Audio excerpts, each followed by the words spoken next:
What's good, YouTube? Welcome back to our YouTube channel. Today I got a quick video for you guys.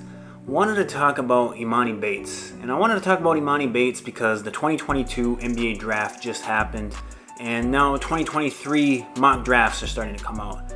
And you have someone in Emoni Bates who was once thought of as the next Kevin Durant, the next LeBron James, the next generational talent.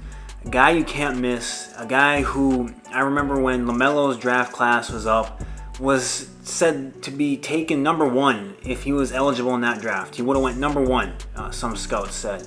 And so you got that guy who has fallen so much now that in ESPN's first mock draft for the year, he's now a projected second round draft pick, which is kind of crazy to just think about that fall that Emoni Bates has had and how he's had a really bad 12 to, I guess, 18 months probably.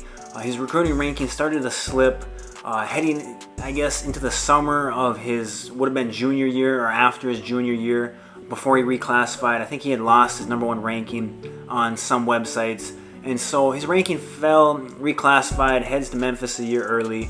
And before the season even starts, they have their pro day. And Emoni Bates tests horrible in that. I mean, low vertical, low quickness, wingspan comes up shorter than his height. The really only positive thing about that pro day was he clocked in or measured in at 6'9", which was a good height for a wing. But other than that, tested horribly. I mean, really bad, low end stuff there.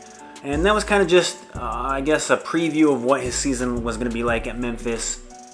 Was injured, didn't play a ton, had a very forgettable year at Memphis, and has now entered the transfer portal, where it's now going to be July, and he still hasn't made a decision on where he's going to be going.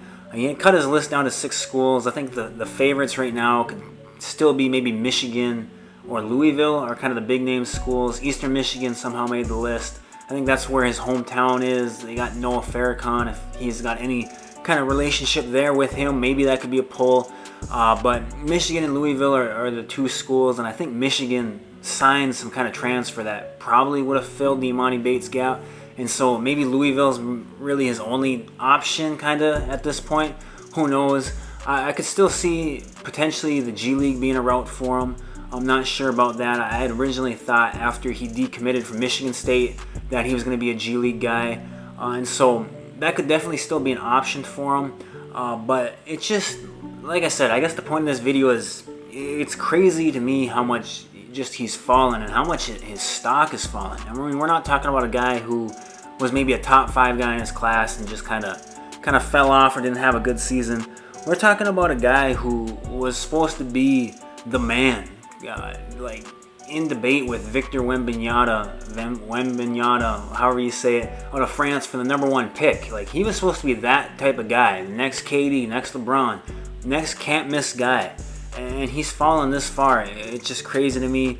I don't know what's next for him. I don't know what his plans are, but I'm interested to see how this turns out for him because it's, like I said, been a bad 12 to 18 months. So leave your thoughts down in the comment section below. Let me know what you think Emoni should do. Let me know if you thought he was overrated, underrated.